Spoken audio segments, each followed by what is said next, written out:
Bonjour encore, chers frères. Bonjour, chers sœurs. Bon début de semaine à vous. Aujourd'hui, j'ai quelque chose vraiment à partager avec vous. Et je pense que peut-être que ça va vous faire du bien. Et c'est des choses souvent qui font mal. Moi, par la grâce de Dieu, j'ai grandi dans une famille chrétienne. Et j'ai compris au fur et à mesure que, voilà, Jésus était mort pour moi et que c'est lui que je dois suivre pour réussir ma vie. Avant, j'étais bandit et lorsque j'étais vraiment bandit, j'ai décidé d'être bandit.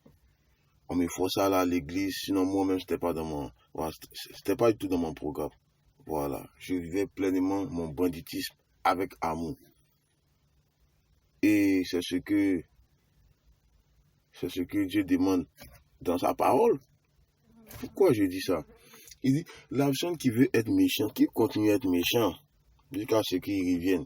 La personne qui veut être bandit, qui continue à être bandit. La personne qui veut être voleur, qui continue à être voleur. La personne qui veut être menteur, qui continue à être menteur. C'est-à-dire qu'il s'améliore dans ce qu'il veut faire, dans ce qu'il veut être. Parce que pour moi, je me dis qu'il y a des personnes qui viennent à l'église, qui prient le Seigneur, qui cherchent à changer, qui cherchent à être transformés, qui cherchent vraiment, et même ça qui ne sont pas bien. Et quand ils posent des actions qui ne glorifient pas le Seigneur, vraiment, eux-mêmes, ça leur fait mal. Ça leur fait mal. Donc vraiment, ils prient le Seigneur, ils pleurent, Seigneur, soutiens-moi. Parce que vous savez que la chair a toujours des désirs contraires à ceux de l'esprit. Donc ils prient, Seigneur, vraiment, je vis mal, j'ai fait de mauvaises choses, vraiment, pardonne-moi, Seigneur. Toujours, je me fâche vite. Je me mets vite en colère, Seigneur, vraiment, transforme ma vie, transforme ma personne. Tu sens qu'ils ont mal et tu sens qu'ils veulent changer. Et c'est cette personne-là vraiment que le Seigneur recherche. Parce que nul n'est juste. Et laisse-moi vous dire une chose. Dieu va nous changer. Dieu va nous transformer. Il y a encore même des grands hommes de Dieu qui font l'œuvre de Dieu, mais qui ont des petits côtés négatifs. Mais toutes ces choses, tu sens qu'ils mettent en prière, tu sens qu'ils veulent changer en fait. Par contre, il y a des personnes vraiment, c'est pas la peine. C'est-à-dire, ils connaissent la parole de Dieu depuis très longtemps. Mais ils ont décidé d'être méchants. Ils ont décidé d'être malhonnêtes dans la vie. Malgré leur connaissance de la parole du Seigneur. Ils ont décidé d'être malhonnêtes dans la vie. Ils ont décidé d'être méchants dans la vie. Ils ont décidé d'être des voleurs. Ils ont décidé d'être des bandits. Ils ont décidé d'être des éléments perturbateurs pour ceux qui cherchent à accroître leur relation avec le Seigneur Jésus-Christ. Mais laissez-moi vous dire une chose. Vous avez décidé cela, mais qu'est-ce que vous faites à l'église? Tu as décidé d'être une femme ou bien une personne jalouse pour toute ta vie, malgré qu'on prêche.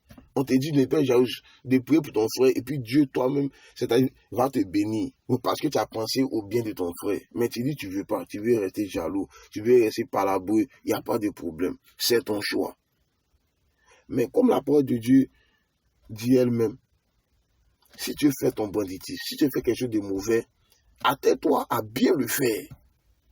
Frère, si tu veux être quelqu'un de jaloux, tu sais que c'est ce que tu aimes. Et que malgré tout ce qu'on a eu à dire, c'est-à-dire quand tu es jaloux même là, c'est-à-dire ça ne te dérange pas. Ça ne te fait pas mal même de faire du mal à quelqu'un. Frère, le conseil que moi je te donne, cherche à aller voir un sorcier, forme-toi encore plus pour que tu deviennes encore l'homme le plus jaloux du monde, l'homme le plus mauvais du monde. Tu vas être bien sorcier. Si tu es un grand voleur, malgré tout ce qu'on a dit, continue à te jobber encore pour être encore un meilleur voleur. Va en prison, tu rentres encore en relation avec des personnes, tu leur demandes comment ils ont fait, ils ont volé, puis ils ont réussi à se faire connaître vraiment dans le milieu du vol. C'est important.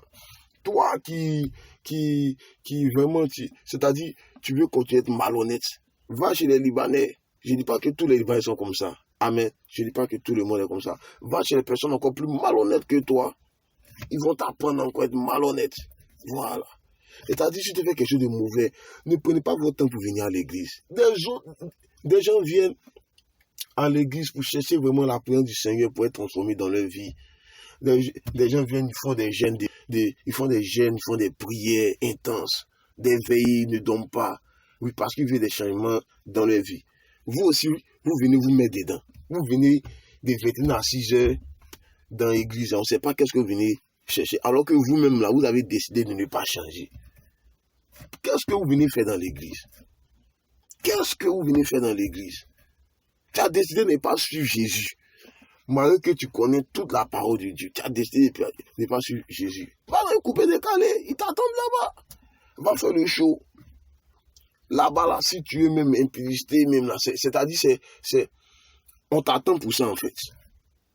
On t'attend pour ça. Si ça te fait pas mal de poser ce genre d'action, de chercher à changer, va en même temps. Faut bien faire les choses. Faut pas être... Parce que Dieu même a dit quoi? Si tu es ni chaud, ni froid, il va te vomir. Ça fait mal que quelqu'un qui a bien fait son banditisme. Toi, tu n'as pas bien fait ton banditisme. Tu es rentré à gauche, tu es rentré à droite, et puis vous vous retrouvez en enfer ensemble. Frère, sœur, la parole de Dieu est claire. Moi, mon souhait pour vous, c'est que vraiment, on reconnaisse notre état actuel et puis on change réellement. Maintenant, si toi-même, tu as décidé de ne pas changer, si tu as décidé de ne pas changer du tout, laisse affaire d'église là. Qu'on va dans des coins où les gens vraiment peuvent t'aider à t'améliorer. Parce que le plus important pour l'homme, c'est de s'améliorer. Si tu es t'améliorer dans la mauvaise rue, améliore-toi. Améliore-toi dedans. Mais sache qu'au dernier jugement, tu vas rendre compte. Tu vas rendre compte. Il y a des personnes qui parlent de Dieu sur les réseaux sociaux, matin, midi, soir. Leur propre ami chrétien dit, toi, attends, tu es montré quoi aux gens, tu es trop zélé, quoi, tu aimes trop Dieu, quoi. Mais s'il n'aime pas Dieu, il n'a qu'à aimer qui? C'est Dieu qui l'a aimé le premier, en envoyant son fils mourir à la croix. Il n'a qu'à aimer qui? Il y a d'autres même, pendant que tu es dans un élan même d'évangélisme, même, ils vont te décourager, ils vont te casser. D'autres même chrétiens vont te dire conseil, il ne faut pas dire coucher chez là, il ne faut pas dire faire ça, il ne faut pas dire voler, il faut penser c'est là quoi. Même si tu veux faire bandit, tu viens penser sur un temps fou. Il y a des gens comme ça, hein? Mais tu veux faire quoi dans l'église là? L'église, c'est pour ceux qui savent qu'ils ne sont pas bien et puis ils veulent changer. Mais toi, tu viens faire quoi? Que Dieu nous bénisse. Bonne journée à vous.